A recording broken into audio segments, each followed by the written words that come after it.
Hello বন্ধুরা, আপনাদের নমস্কার জানিয়ে নতুন একটা ভিডিও আরম্ভ করছি। দেখেন, চেরি ফল দেখিয়েছিলাম, চেরি ফলটা দেখেন কি সুন্দর লাল হয়েছে, আর বড় হয়ে গেছে। দেখেন কত বড় বড় হয়ে গেছে। এখানেও একটা আছে, এটা এখন ছোট, এটা এখন সবুজই আছে। দুইটা দেখেন কতটা বড় হয়ে গেছে, দেখেও কি ভালো লাগছে বলেন। ভাবছি আজকে পেরে নেবো, কেন এই লাল হয়ে গেছে। এই যদি কাকের মুখে যদি চলে যায় তাহলে তো আমি আর পাবোই না বলেন।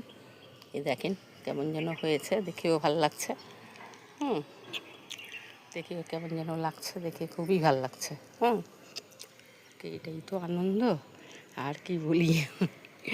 দেখে খুব খুশি হলাম। এই দেখেন বেগুন গাছেও দেখেন, এই যে বেগুন গাছে এই যে ফুল ধরেছে, কত গাছ কেটে কুটিয়ে দিয়ে তারপরে দেখেন এই বেগুন গাছটার মধ্যেও ফুল মানে কি বেগুন ধরেছে ছোটো ছোটো করে।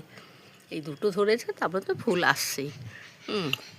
এগুলো সব মোটামুটি দেখে তো ভালোই লাগছে। আর তারপরে এদিকে আজকে আবার সকালে বৃষ্টি নেই, কাল বিকালে যা হয়েছিল তারপর থেকে তো আর বৃষ্টি আর হয়নি, মোটামুটি ভালোই আছে। আর তারপরে ঢ্যাঁড়স গাছের মধ্যে দেখেন এই যে ঢ্যাঁড়স গাছগুলো বড় বড় হচ্ছে। এই যে ঢ্যাঁড়স গাছের মধ্যে এই যে ঢ্যাঁড়সগুলো ধরছে, এই যে ঢ্যাঁড়স ধরছে এখানেও ঢ্যাঁড়স গাছের মধ্যে দেখেন এই যে ঢ্যাঁড়সগুলো ধরছে, দেখে তো খুব ভালোই লাগছে। এই গাছটার মধ্যে এরকম দেখে বৃষ্টি পড়ছে না, এতে আমারও খুব ভালো লাগছে। ছাদে এসে একটু ঘুরিয়ে দেখাতেও পাচ্ছি, কালকে তো এসেই বৃষ্টি হয়ে গেছে।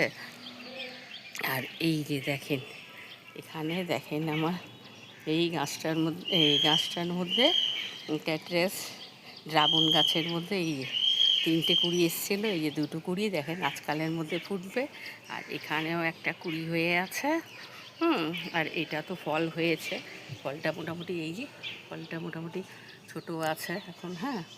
এই ফলটা তো দেখা যায় কবে বড় হবে তখনই পারার কোনো ব্যাপার না, কিন্তু এই ফুলগুলো হলে তারপরে আপনাকে পরিবেশন করে দিতে হবে।